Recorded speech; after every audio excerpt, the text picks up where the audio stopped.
You want to know what's going on here in the local Southern Oregon real estate market, not New York, LA, or Texas, right? It's current and local information that's relevant to you, and it's going to help you make the best decisions about buying or selling in Southern Oregon or even moving to Southern Oregon.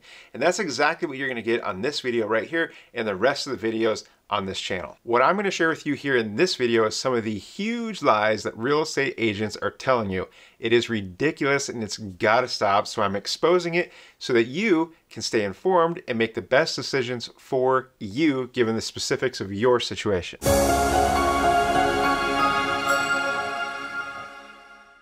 Hey, I'm Brian Simmons with eXp Realty. I'm a licensed real estate agent here in Southern Oregon, and I would love to hear your questions about the real estate market. So please don't hesitate to drop a comment down below or even reach out to me directly at 541-954-7758. You can call me or text me.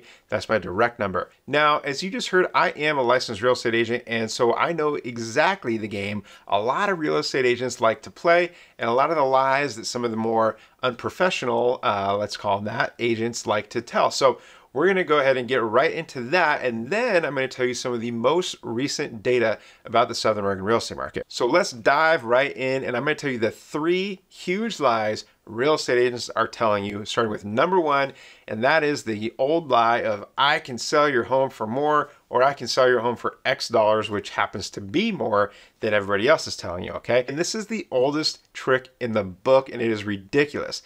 In fact, I recently just had this situation happen to me where another agent came in with this lie and got a listing over me, okay? And it happens, all right? And I met the property owners here in this case, and I provided them with a list of comparable sales, and I showed them what the market says their home would likely sell for, and it happened to be $425,000. Okay, this other agent came in with their big lie, and they said, I can sell for $529,000. And so they listed it at $529,000, and it has been on the market for over 5 months with multiple price reductions, and it's now sitting at $465,000. And the thing is, there is absolutely nothing in terms of comparable sales that supports a price at that point. So it was just all a lie. And it's unfortunate that this happens so frequently. So I always encourage you as a seller to use your common sense, look at some different resources, talk to some different agents. And if there's one agent who is telling you that it is worth way more than everybody else, chances are it's that lie. So beware. Huge lie number 2 is when an agent tells you that they are a top producer, okay? And why is that a lie? It's because there's no actual measurement for what a top producer is. So really anybody can claim it, right? Maybe you're the top agent in an office of 3 agents and you're the top producer, okay?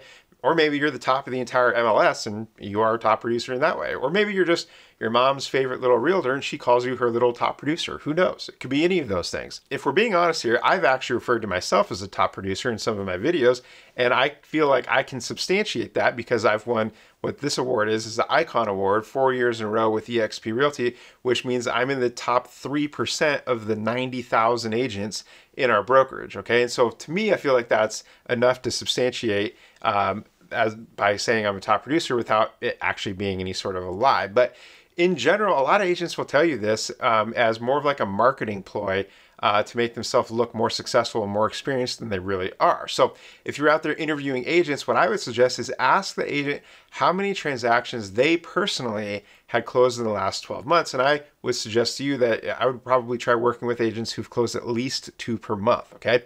And that way you know that this is their full-time job. They're going to be dedicated to it. And they've been experienced enough to go through some tough situations and they can help you through those, okay? And so experience really, really does matter, all right?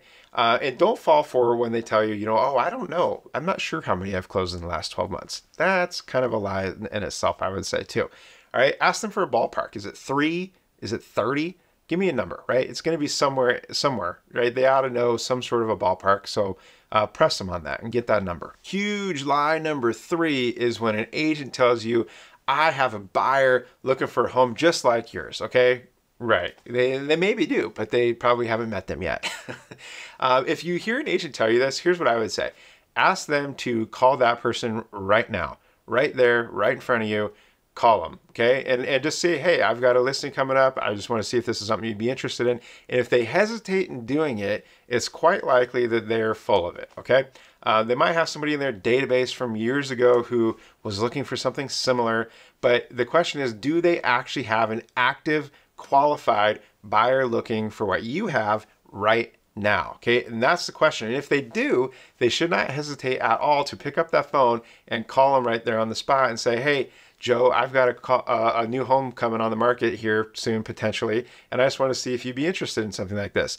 And that should tell you everything you need to know if they're willing to do it. But chances are most agents are going to lie about that and tell you, hey, I've got somebody looking for something just like this, but if you call them out and put them on the spot, they're not going to make that call. So those are 3 of the huge lies real estate agents are telling you right now, and I hope that helps you navigate the real estate world a little bit better. But now I want to jump into a quick market update for the Southern Oregon real estate market, and we're going to take a look at the data because there has been quite a lot going on over the last couple weeks, okay? And so I did miss the update last week, and I feel like it was for a fairly good reason, which is that my wife and I had our 3rd child on November 1st, and so I missed the update on that day, but little Mr. Jackson was born on November 1st, and so I think that's a fair excuse for missing a week. So I hope you'll forgive me for that, but let's go ahead and get you caught up to speed now on what has been happening. So for Jackson and Josephine counties, single-family residential homes,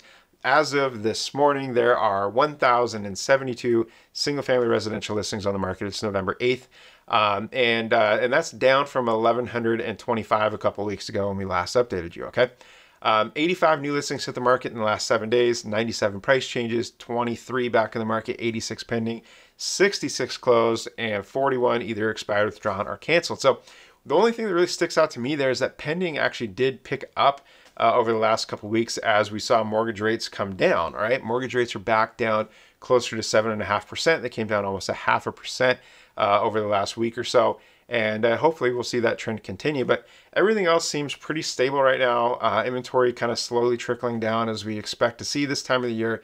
And so, for example, last year this time we had about 1,130 units on the market the same week in November. And that trickled all the way down to like 773 towards the end of February. All right, so I do expect to see us get relatively close to that, but I think it's going to really depend on what happens with mortgage rates. If we see them continue to go down, we could, see that total number of inventory get back into the mid 700s. If rates don't come down, we could see it kind of in like the mid to upper 800s, I would suspect. So I will keep providing updates on all of that for you here. So if you want to stay informed about what's going on with the local Southern Oregon real estate market, make sure you click on that subscribe button, hit that bell icon so that you don't miss out on any of the future videos like next week's video. And again, I'm Brian Simmons with eXp Realty, licensed real estate agent here in Southern Oregon, and I would love to hear from you. So please don't hesitate to reach out with a comment down below, or even reach out to me on my direct number, which is 541-954-7758. You can call me or text me there, and I would love to chat with you. So thank you for watching. I'll see you next week.